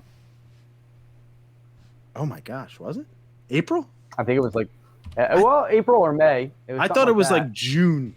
I don't know. It was in the spring. It was right after the Flyers got knocked out of the playoffs, so that maybe makes it was sense. June. I'm gonna hide chat No, they all take until the pick's over. I just had to close off chat. Heston said, I've never done take Parsons. They don't take Parsons. They don't trade. No, up they to take Devonta Smith. They don't trade up for you Parsons. trade up for Devonta. Just look. I said it. Wow, It's the one way. It's the one way Howie makes me not mad about that trade is if you still get Devonta Smith. Guys, the pick is in. I'm turning off chat. Oh yeah, it chats down. Let's I go. don't have it open. I can't do it again. Guys, Devonta Smith, let's go. Please. Just get Goodell up there. Enough of this hoo-ha. Can we just get our new favorite wide receiver? For the love of all things holy, you get Smith, potentially a first-round pick, and Carson Wentz's third comes back to help you get the player we all want. Thank you, Carson. I appreciate what you did. Let's go get our guy. Bring him home. Howie. So Anthony, everybody's gonna love Howie. By the way, if this is the pick and it's Smith, everybody's gonna love Howie for one. We have to back off this because now he has a top 10 pick, so he can screw up a top 10 pick. That's right. But then tomorrow he'll screw up. He'll take another quarterback in round 2 tomorrow, and everybody will hate him again. But for 24 hours, we're gonna be happy. We'll see. Wouldn't this be a shocker if it's like The Eagles have traded out of 10. They get pick 82 instead of 84. Like that's what Howie does. But let's not forget too, he turned a fifth into a fourth tonight too, or with that last trade too, because they didn't have a fourth rounder and now they do. So, I mean, now they still have 10 picks. By the way, they had 11. They just traded one. They still have 10 picks. And by the way, we're all going to be watching 84 when Jerry makes that pick, and we're going to follow that player for years because that's who the Eagles could have had. Absolutely. Here we go. He's walking to my leg won't stop moving. I'm taking my headphones out just in case you guys scream it before I see it. Oh, look! Put your mask up. Like, what are you doing? Granny Smith on the stage. Yeah, like that chair should be sanitized after every pick. By the way, I know they're all vaccinated. I'm making jokes, but all right, boys. Here we go. I'm taking my stuff out. Oh, just give me Smith. I don't have my remote. At the moment. I got it.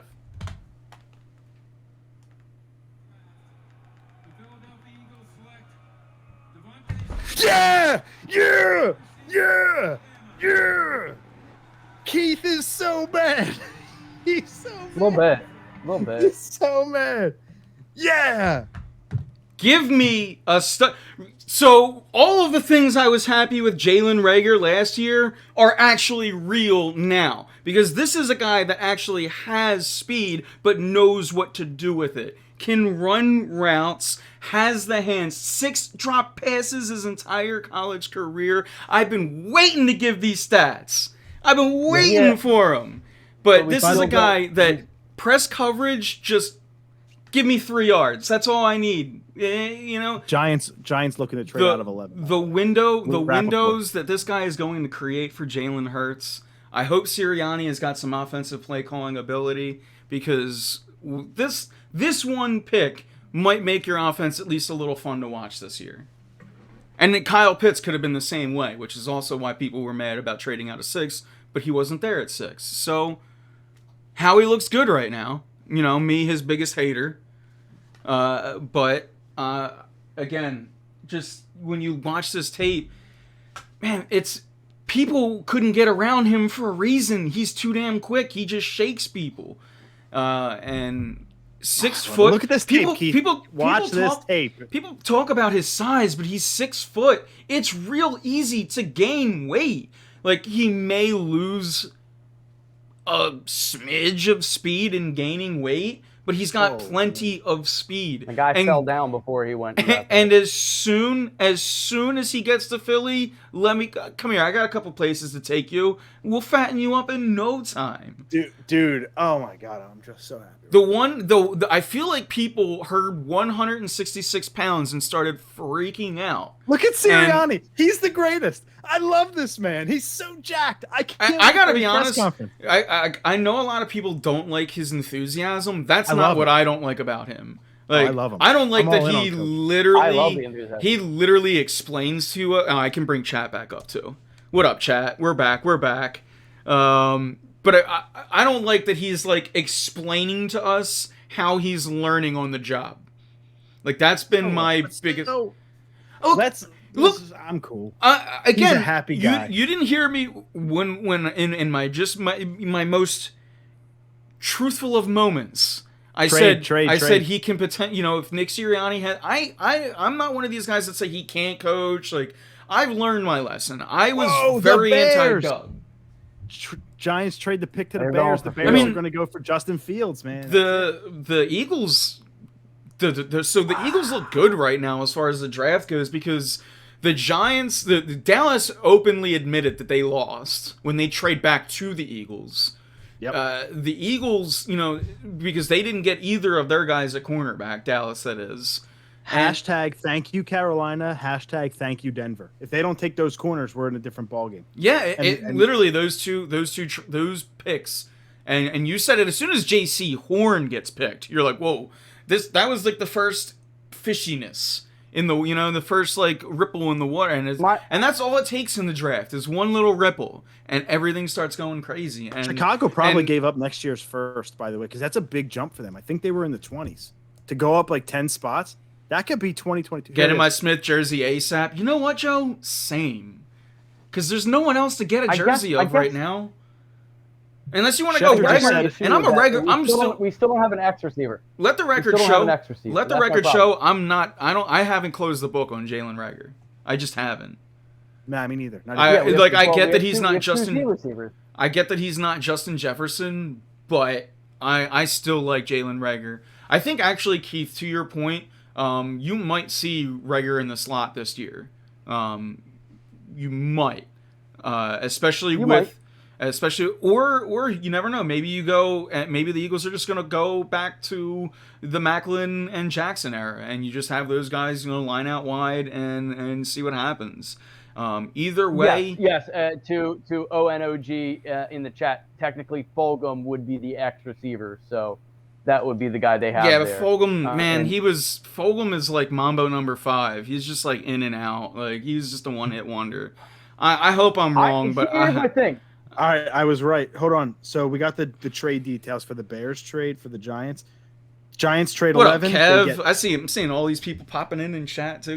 They get 20, and then a 5th this year, next year's first rounder, and next year's 4th rounder. Wow. So basically 20, and then so the Giants are going to stink. So that's probably another top. Wait, can you? What was the last trade that just happened? The Giants traded 11 to the Bears, who are going to take probably Justin Fields. I don't think they're going to take Mac Jones. They get pick 20, 164, next year's first, and next year's 4th. And the Eagles just gave pick 80. The Eagles just gave I guess there's a lot more picks to go up, but yeah. All right, 2 picks as opposed to 9. Yeah, okay. I'm just like, I almost gave Howie a little too much credit. Howie got a first-round pick, by the way. He didn't give any up tonight. He got a first-round pick and Devonta Smith. Thank you, Carson Wentz, because I'm sitting here saying that 84th was that. I think that was that Colts pick. Like, let's go. This is everything we wanted it to be. We got 2 Kevs. We got Kevin Christian and Kev in chat. Kev Lockery. What up? But yeah, there's chat's been going off. If we missed anything, we had you muted for a little bit. Chat, we're back. So feel free to get them comments. How do you feel, chat? How do you feel about Devonta Smith? Because guys, I've seen a lot in chat, but I haven't seen, maybe because I didn't. Let me go back. Like, maybe I need to see. Chat actually stayed for the most part off of the Smith thing. So let me know how you feel. Devonta Smith is an Eagle. again. Sirianni, an offensive coach. Smith doesn't drop passes. 7, I think, in his college career. This is exactly what you want. I can't wait for those two. But the pick is in for Chicago. My guess is it's Justin Fields. I will say this while we're waiting for this, that out of everybody who was available, Smith is the right pick. I just was disappointed because I really wanted one of those two corners. So I guess that's really why I'm disappointed. But they weren't available, so I guess. I know. He still is the best available player. Was Smith that 100%? And that's all I wanted them to do. So I cannot be upset that Smith was picked there. And we already know Sirianni is a wide receiver coach. We know that Sirianni is a offensive coach. So that is who you want there because you are going to get the most out of that player with somebody like that. You're going to see him work on this wide receiver core, and you got a lot of youth. You have a lot of potential. So as much as I'm not like super thrilled like you guys were, I'm not upset. I really am not. I know that. Just get Asante Samuel Jr. at 37. You still got your second rounder. If that happens, or trade back up in the first round. Jr., that's what I want them to do.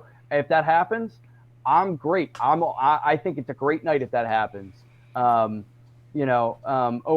I think that's kind of where I'm at too. Like it doesn't move me either direction, but I can see why people are happy, and I'm not upset because it is still the best available player. It's moving, all right.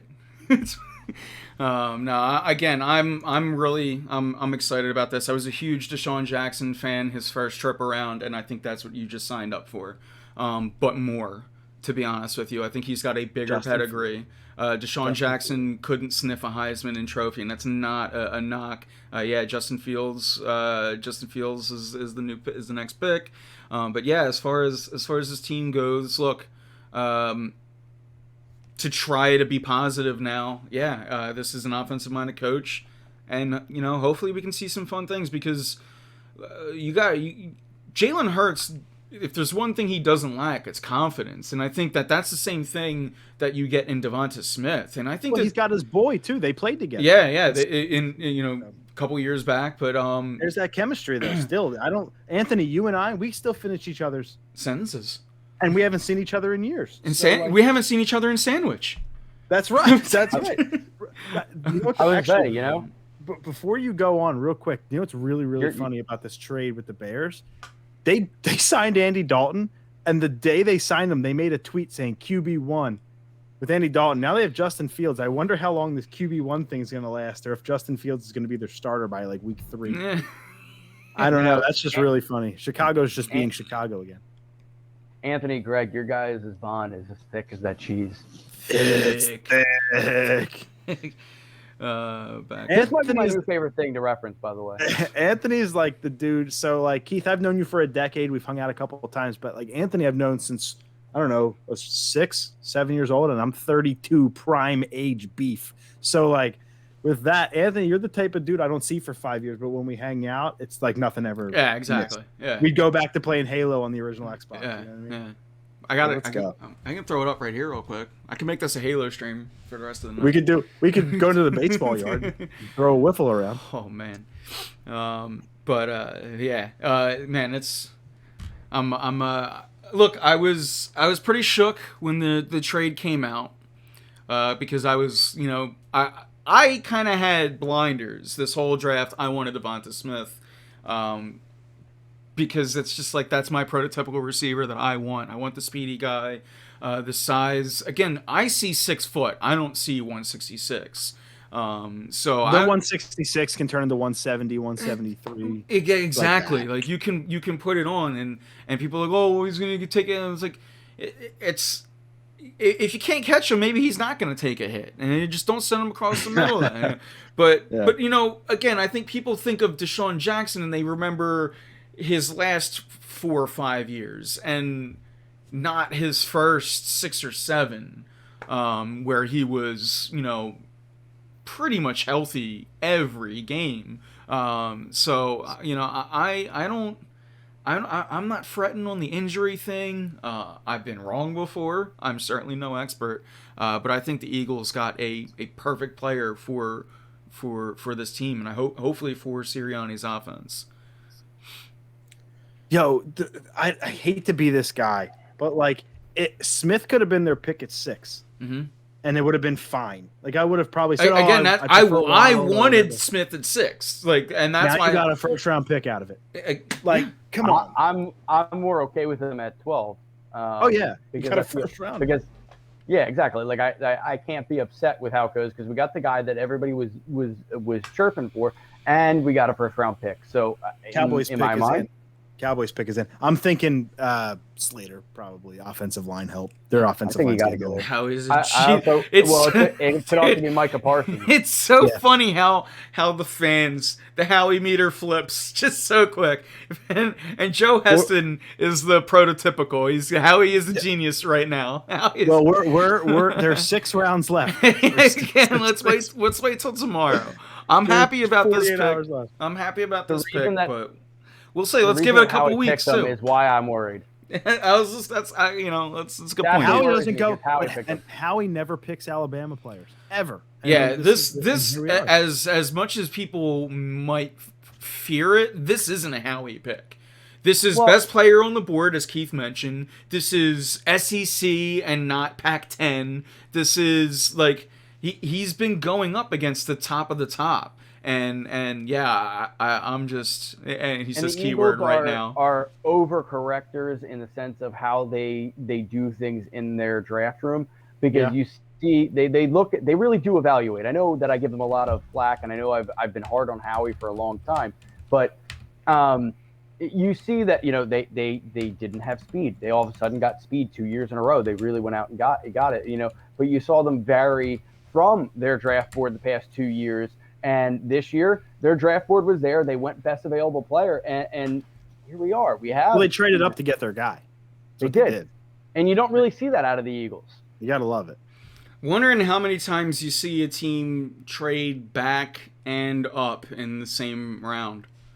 Because the Eagles did do that today. And get Or- a first round pick. I'm not. Look, I'm no longer saying It's it as a great. negative. I'm no longer saying it as a negative. I'm just saying Howie clearly has a strength, right? His strength is it might not be scouting. He might not have the best football eye for that, but what he knows is the feeling around the league from other teams and who they're taking. He knows other teams' draft boards better than he knows his own. Sometimes he figured this was going to happen. It was a smart move. He played his cards right. for once. Yeah. Can you imagine like if Sewell's the pick at 5 and not Chase, like that was an hour ago now. If that happens, this whole night's different. Mm-hmm. Whole night. Because then Chase goes to the Dolphins and everybody's mad. We got our guy in a first round pick and the Cowboys are gonna, you know what I mean? They're gonna do their thing. I'm assuming Slater. Yeah. See, I got to be honest, and I'm well aware that Jamar Chase is the much better prospect. But this is something that when I had Kevin Christian on, me and him went back, and I'm like, I still like Smith more than Chase. I've been wrong before. I know. Yeah, I know that. I'm not Chase is a better saying. product. I'm not saying I would have picked him, but me personally, I like him more as a fan. I'm not. This is me taking my analyst hat off, whatever hat it may be.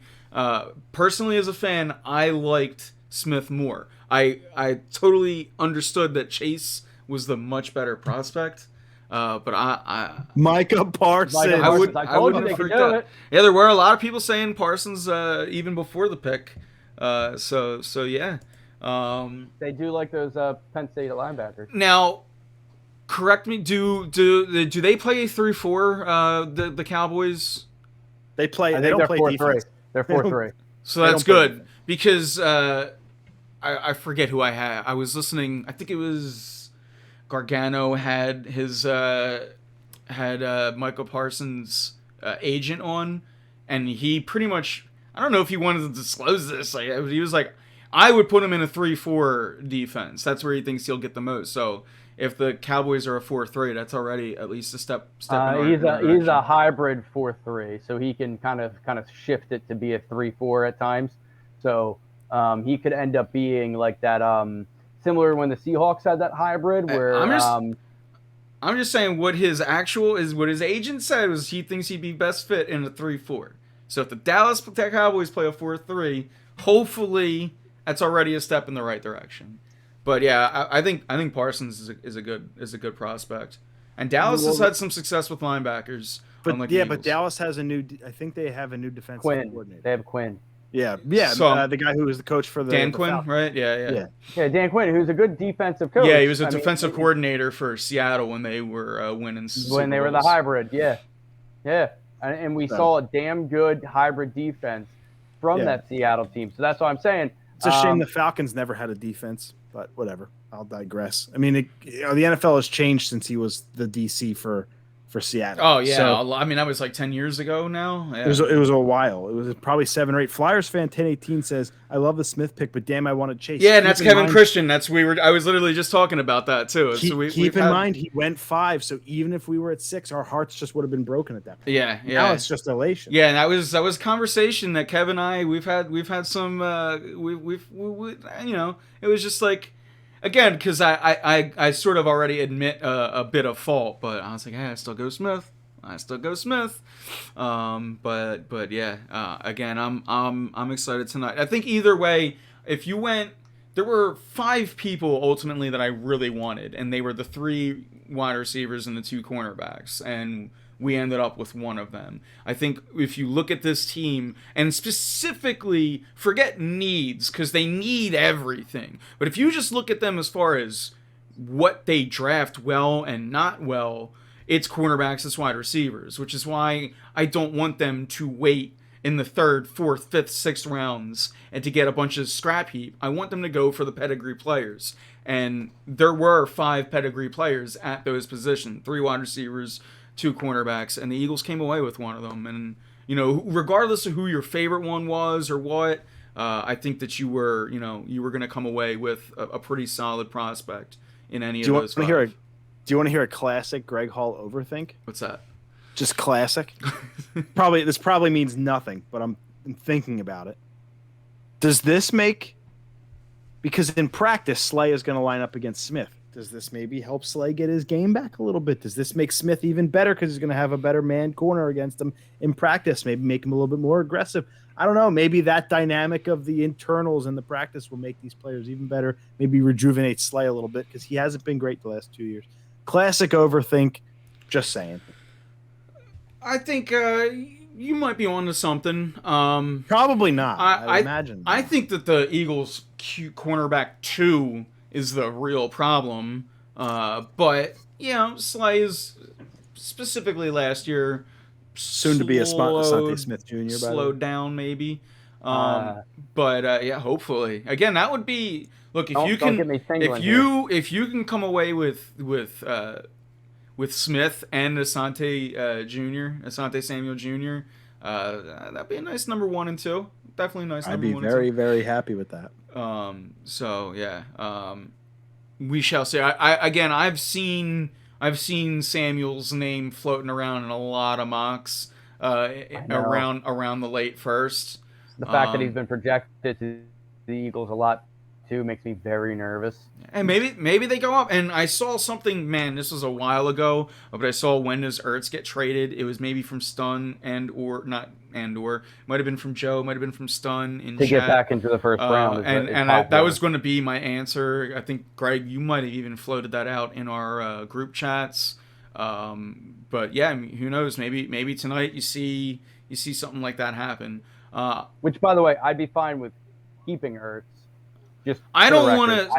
I don't think he does, but I'd be okay with it. I think there's a good argument for it. I don't want to just get rid of Zach Ertz because there's no need to. you have a young quarterback, right? You have Jalen Hurts, and you need to figure out as soon as possible what you have in him. And I don't just ship away a very productive tight end, which is always a great safety net, especially for a young quarterback, let alone any quarterback. So I don't just ship him off, but I am actively looking to move Zach Ertz, for sure. Especially if he can help you move up and get another pick tonight. That's probably the max value that you're going to get for Ertz at this point. So yeah, there's no doubt about that. We should reflect real quick and just Mac Jones is going to be a Patriot. Just remember that the Chargers and Vikings don't need quarterbacks. Is Mac Jones the last quarterback available at this point? Yeah, or out of the 5. Yeah, in this round, yeah. I mean, there's Trask from Florida who was throwing. I know that you said that the The Vikings don't need one. Pardon me, but you never know. They might pick one as the heir apparent, much like the Packers did. Jordan Love there. Yeah, that's worked out really well for Rodgers, who wants out. I mean, Kirk Cousins is just like not a good quarterback, but he always seems to be my backup in fantasy. But I did quit one of my fantasy leagues, so I'm getting the addiction going away. This is a great night. I'm super happy. I think you're right, though. The absolute max value that Zach Ertz brings is a trade back in the first round. I probably think that is not happening. Like, I don't think Zach Ertz brings that much value. If they couldn't get a third or fourth from this point, and I know the price to move back up is probably a fourth at this point, to 37 and a fourth to get back into the first round. But I think you could get a fourth for him. I think you could. So. But if they didn't already, at this point, right? If you're the team who would make the trade to get Zach Ertz, whoever that might be, Buffalo, Baltimore, whatever, and you say it won't be Baltimore, they have Andrews. But point being, if you're that team and Howie says, "Yeah, I'll give you 37 and Zach Ertz," I would literally go, I'd rather have a fourth. Give me a young kid than a receiver or a tight end with 1 year left who wants a lot of money. Maybe they do, like somebody who is in that position where they're going for that Super Bowl run, like a Baltimore, and they need an established player that, they have Andrews or a team like Buffalo, because they have Dawson Knox. They could use, but a lot of these teams that are good at the top end of the draft or the bottom of the draft, however you want to look at that, they don't have a lot of cap room because they're contenders and they're right up against it. And Zach Ertz is going to cost a lot of money, so. That's there to factor as well, and I'd rather take the chance on the kid. I think Buffalo is your one chance because Dawson Knox just ain't doing it for anybody. Zach Ertz in a Josh Allen offense would be insanity. How does that make Greg Hall the backseat Bills fan feel? I'm a giant Bills guy, so I can't really hate that at all. Like, if it always works out that way. The secondary team I root for. When my favorite players get traded, they often get traded to that team. I got to root for Bob as a Blue Jacket for years, so I was just dandy with that. Wow. We got some subs and some gifted subs coming in from Joe Hunter, and we appreciate that. Thanks for supporting the stream in this long one. We're on an hour and a half now on the clock ourselves. So we can start moving things around a little bit too. Greg, real quick, because no one wants to hear about it. But you mentioned the F word once in this stream, the Flyers, and I just gotta. We haven't even talked about this as friends. So the last time, what happened where it just seemed like this team was like this, going up, up, up, up. And just, man, they're on. It seemed like the COVID break hit, and they just lost all of their mojo. Well, remember they got shut out 2-0 the game before. Yeah, it wasn't just that. That's why I'm not using it as an excuse. I'm just as a time frame, or even the outdoor game, maybe even if you want to. It feels like right around that time period was when it just. The Flyers are officially eliminated as of tonight, by the way, and Rashawn Slater went to the Chargers at 13. He's wearing the right colors. It's a good pick. The Flyers have been officially eliminated, and as soon as we bring up the Flyers, all right, good night, boys. Sorry. It's and he's Flyers fan too. They were never that good. Going into last season, I was on record of they are the 9th best team in the East. They are a bubble playoff team who could make it. That was last season, not this season. And you know what happens a lot of times under new management, unless you're the Phillies, you have a pop. When you get a new manager, you get a new coach, you get a pop. And just new leadership sometimes brings freshness, brings whatever, and the team responds. And that's what happened with the Flyers. AV gave them that pop. We're now seeing this season the effects of AV and why he didn't work out in Vancouver and why he didn't work out with the Rangers and why he's never won a cup. But he's a very revered coach. Travis Sanheim took 2 steps back. Phil Myers took 3 steps back. Shane Gostisbehere has been the scapegoat when he was the second best player or defenseman on this team this year. Ivan Provorov, who shouldn't have been. He was propped up as the next number one ace defenseman of this team when he had no complement on the other side of him. He needed a player to pair, and they never got that. Maybe if Ekholm would have been a flyer going into the season, I maybe would have had. But Niskanen's retirement, who would have thought, just like the McCutcheon injury in 19 derailed that season, who would have thought Matt Niskanen retiring would have just shot this team to death? And the only thing they do is bring in Eric Gustafsson. Like, they just had no offseason. It was bad. Farabee, great potential, fantastic player. Frost got hurt. This is like 7 games into the season. He got hurt for the rest of the year.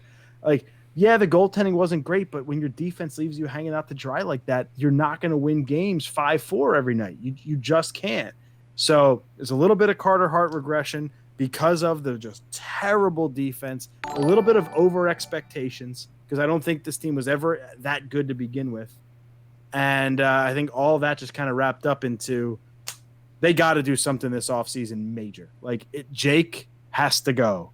And it's a tough contract to move. Yeah, three more years left on that deal, I think, right? Oh, two. One or two, I think. I think he's got some years left on that deal.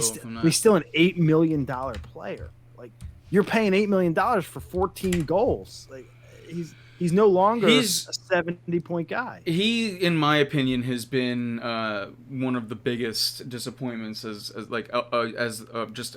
for this franchise. It feels like the Vikings traded. Feels like he signed his deal, and then he signed this deal to be the offensive player, and then he was like, okay, now I'm going to try to be Claude Giroux as much as possible.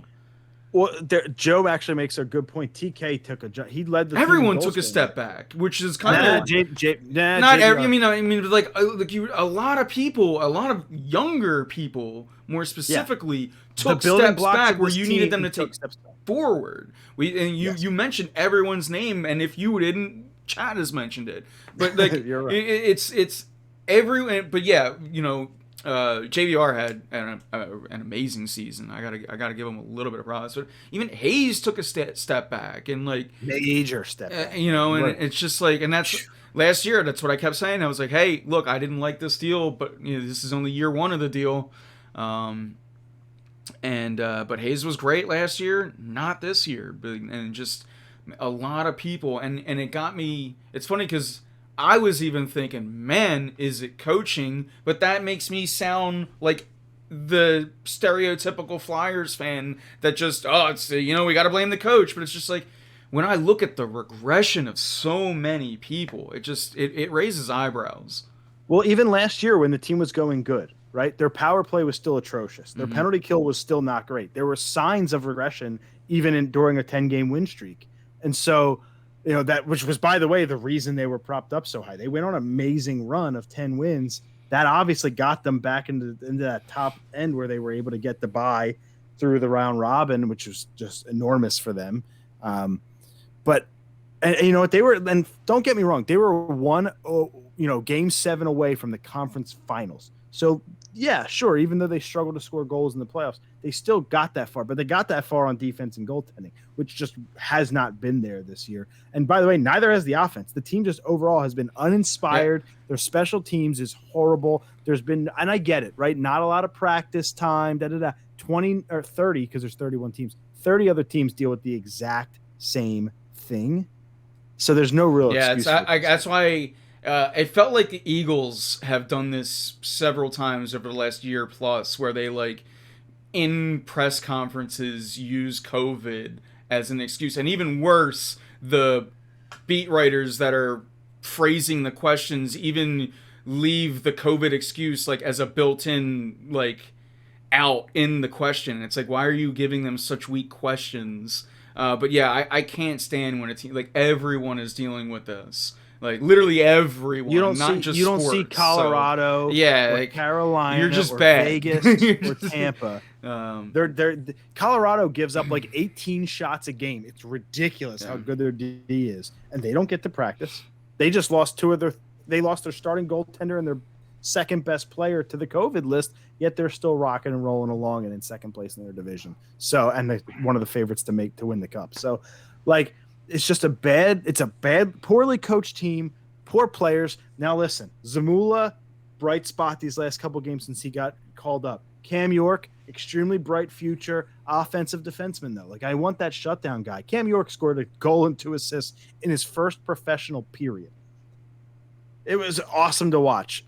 And I love that. And I love that he's probably going to be a 60-point player from the blue line. Where's the shutdown guy? Where's the guy that when we go out there, I'm not looking to score. I'm looking to stop you. Shot suppression. I just don't get enough of it. High quality scoring chances against them, just like 2-on-1s galore. They give up more third period multi-goal leads than I've ever seen. They're like the Phillies bullpen of hockey. I just, man, it's just rough to watch. I have never been this disinterested in a hockey team in a while. Yeah, it's like just to piggyback off. It's like, man, it went to must see TV to I can't even waste my time tuning in. And it's not because I'm not a fan. I'm not jumping ship. Like, I'm not even saying AV should be fired or anything. When I was like making questions about him, I definitely wouldn't fire him. Got to at least see this out another year. But it's insane to me. And they have youth. They have Bobby Brink, a fantastic forward prospect. They have Jay O'Brien. They have Rupstov. They have Allison's up now. He's kind of doing okay. Wade Allison. They have still even more that I'm escaping. Well, Morgan Frost is still sitting back there. Morgan Frost. You have Strome. So like they have a really good prospect. A lot. But it's just like you got to bring in free agents to help that process along. They haven't done that the last couple of years. And I put out on Twitter, I think it has been over a month ago by now. If this team's disinterested in playing hockey, I'm not going to waste my time. There's no bigger Flyers fan than me. I have a giant tattoo on my leg. I expect that kind of behavior out of Pinto. I didn't get that. I stopped myself, kind of. I didn't get that for no reason. I bleed this team. I love this team. I invest in tattoo on your league or on your leg. Excuse me. It's just when they don't want to play, I don't want to watch them. I will go watch something else. It's just that's where I'm at. Like the Sixers. No, I haven't watched the Sixers game. Hey, the Sixers, they ended up, resting Embiid and still winning a game. Yeah, that's you guys. I don't know nothing. Yeah. No, yeah, the Sixers. We're gonna save them for next week. Different show. But yeah, it's been the Sixers. There's not much to talk about right now. Anyway, which is why I just save them playoff spot. That's it. Save them for a tongue in cheek here as we just want to start wrapping things up here. As we're getting into the wee hours. Because it took them like 20 minutes to get this Jets pick on the board. Yeah, Vera Tucker's a good pick for them there, and Mac Jones is already on the phone with Belichick, so we know Mac Jones is the pick at 15. Yeah. So yeah, I guess while we're not that we're like running out, but I want to start wrapping things up. What are like your thoughts on both your guys' thoughts on just this draft in general? If what's your like biggest takeaway from it? We didn't get Kwity Paye. That's a good thing. At 12. Yeah, and that's from the Michigan man. We all love Allen Iverson, the undersized player. We can all love Devonta Smith. Let's go. I'm all in on Devonta Smith. My thoughts are this. They stuck to best available player. And for that reason and that reason alone, I am not allowed to complain. Because Howie Roseman actually did something right. To that point, Keith, let's hope they stick with that. Because it's easy to do it at pick, your first round pick at pick 10 when it's, especially when it's the sexy pick. Let's see if they continue to do that throughout the draft. Because, that's where it's really going to matter. It's easy to win fans over on round 1, but let's get in there and see what we get tomorrow. But yeah, send fruit baskets to Denver and Carolina. True. And I mean, how about that? Dallas trades us back the pick to get into to 10. Who's gonna be better? Who's gonna have the better career, Smith or CeeDee Lamb? I have a Because natural. now that's the comparison. So taking my biases out, CeeDee remembering CeeDee Lamb and remembering how I felt about Devonta Smith, I'm gonna say Smith. CeeDee Lamb has Gallup and Amari to contend with. We have nothing except for Jalen Reagor. Fulgham's a nice story, but he's not really. I'm just saying, CeeDee Lamb. Smith was. I probably agree. Smith was that, picked higher in the draft. Smith has arguably got the better pedigree. CD should have been the first off the board. For some reason, they went Ruggs. Yeah.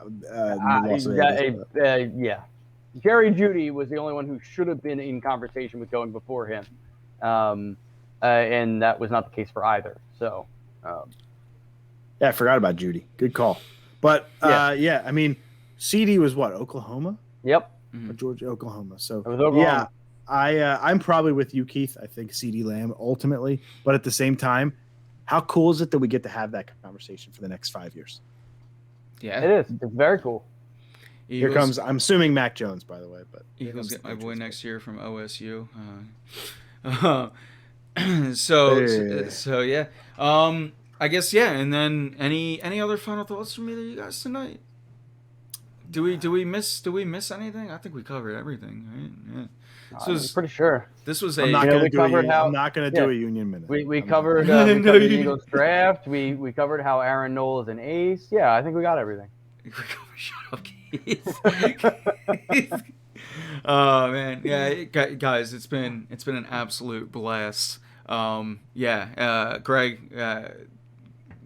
every time you get on here, it's so much fun. And just another draft show. We had again this time last year we got our sub badge. So shout out to we had some subs tonight. Shout out to all of our subs in chat and everything. We could throw some War Room Phillies in there. I want to get some. I'm thinking about making a Fire Howie emote. It depends on how this draft goes, I guess. but yeah, maybe now I gotta make it a give Howie a raise emote. We'll see. Yeah, chat. You guys have been fire tonight. Sorry if we've ignored you a bit more than usual. But it's been flying around. And Mac Jones gets to throw touchdown passes to Nelson Aguilar, by the way. defended by Jalen Mills in practice. Does he though? Just do a double move, he'll be fine. Does he though? But yeah, Greg, if anyone wants to listen to you nowadays, how do they do that? Well, thank you, Anthony. I have a podcast called We Podcast and We Know Things. It's very long, but very worth it, as I like to say. Kind of like me to my wife. You're welcome. Just kidding. We talk about nerdy stuff. Right? We talk about video games. We talk about movies, music, TV, pop culture, nerd culture. So I love that I'm part sports fan, part nerd fan. New Pokemon Snap comes out tomorrow. Could life get any better? 22 years later, can life get any better? No, it cannot. You can find us, We Podcast and We Know Things, on all of your platforms. Instagram, We Podcast and Know Things. Facebook, We Podcast and We Know Things. And just wherever you get your audible goodness, We Podcast and We Know Things. We hope you listen. It's me and my buddy Sam. All of our friend, really, Sam. Yeah, another guy that I've known. I literally can't remember life before knowing you guys. So yeah. July will mark our 5th year doing the show. We're over 300 episodes, so we hope you join us, and thank you if you do. Oh, I will be every Friday. Every Friday, I get my taste. We just dropped an episode today. Go on Spotify, and that's it. Our Mortal Kombat movie impression, spoiler free. So that was the episode that dropped today. I enjoyed. I loved it. I haven't seen it yet. Haven't seen it yet. So it's worth the watch. It was a very flawed but very fun movie. That's how I felt. That's how I felt about the Power Rangers movie when it came. It's like, all right, it was so good. It was by no means like a good movie, but it was a good movie. I still haven't seen the Power Rangers movie. Yeah, it was entertaining. Oh, by the way, the guy who plays Liu Kang in Mortal Kombat is the Black Ranger from the Power Rangers movie, just to bring those two things How about together. that? I even. It's what you get with me. You get sports and nerd. Just awesome. things. But yeah, again, I cannot recommend that podcast enough. Every Friday makes my work day.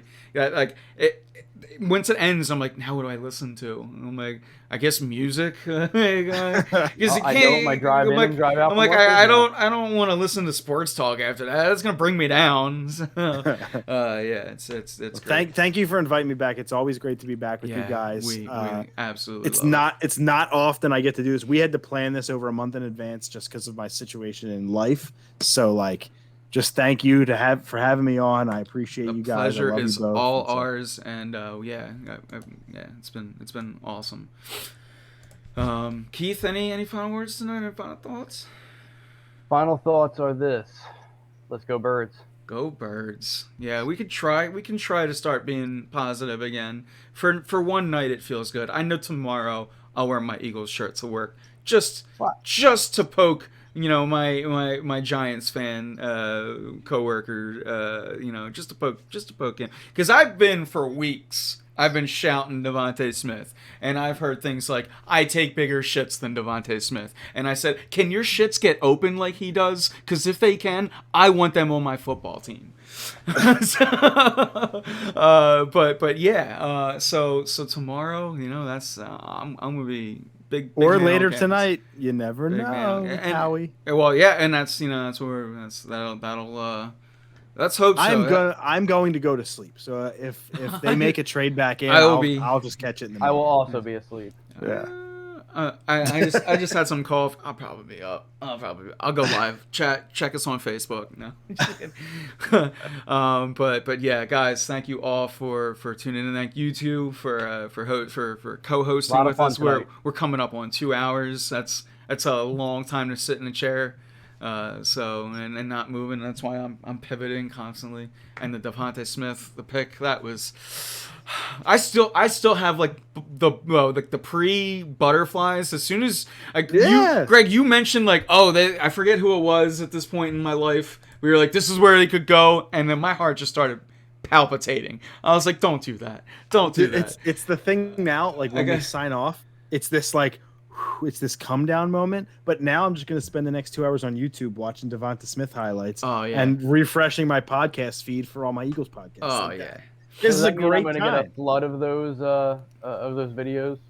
Oh, here you go. Just type in D in YouTube. Like, did you mean Devonta Smith highlights? Yes, I did. I'll send them all to you. We actually around 1 o'clock there was a video that we posted. It's like a 10-minute highlight reel. So feel free to check that out. By the way, the Raiders are on the clock. I wonder what guy that should be drafted in the 4th round they're going to pick right now. Yeah.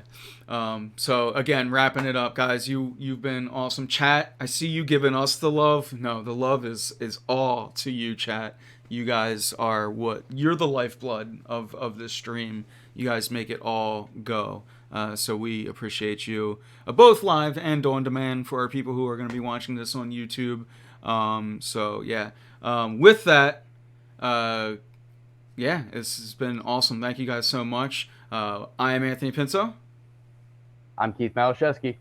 And I'm Greg Hall, who's just being better than Kyle. Just be better than Kyle. Oh man. And on that note, we are